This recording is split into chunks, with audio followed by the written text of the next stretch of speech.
Pozdrav društvo, vi gledate još jedan Zoa Stories.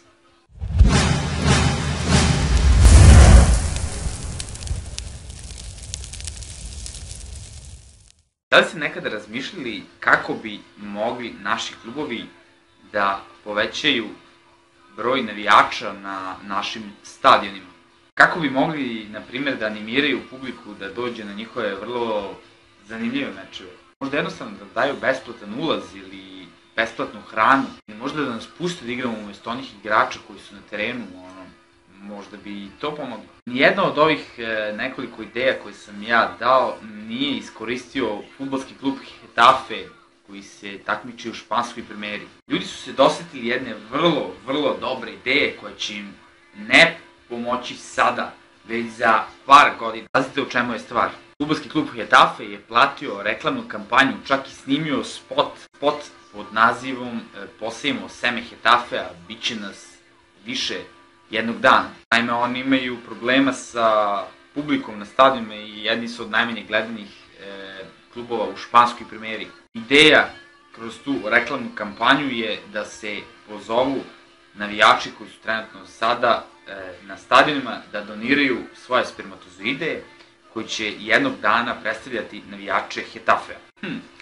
Vrlo zanimljiva ideja, priznaćete. A verujem da bi ova ideja iz više aspekta pomogla i nama, evo, sada ću da kažem neki primjer. Prvo, što bi mi posejali seme za neke buduće navijače. Drugo, što, evo, ja kao neko ko ne radi, donirao bi svoje spermatozoide, a to se na zapadu plaća, tako da bi mogao, ukoliko svaki dan doniram, a ne bi bilo problem da idem da doniram za džeparac, znači imao bi stalno neki dinar u džepu i ne bi morao nikada da radim i rešili bi se svi moji ekonomski problemi. Treće, što bi možda čitao neke erotske magazine.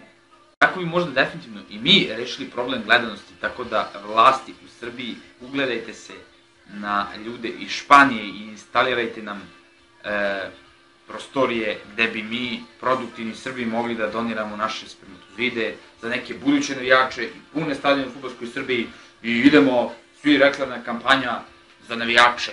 Ovo je bio još jedan kratak Zoa Stories i za kraj bih samo želeo da čestitam rođendan svojoj najbolji drugarici Lidiji, koja je njoj rođendan u ponedeljak, tako da ću poroniti 2 dana.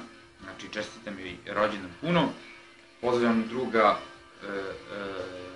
Nemanju Nikolića, koga sam večeras vidio u gradu, obećao da ga pozdravim, pozdravim sve svoje drugare, Saleta, Bicu, Čake i ostale. I nadam se da vam se sviđa ova epizoda Zoa Stories, da dole u komentarima pišite šta mislite o epizodi i širite epizodu, subscribeujte kanal i idemo odmah sad da doniram spermatozoide svoje već šolji. Ćao!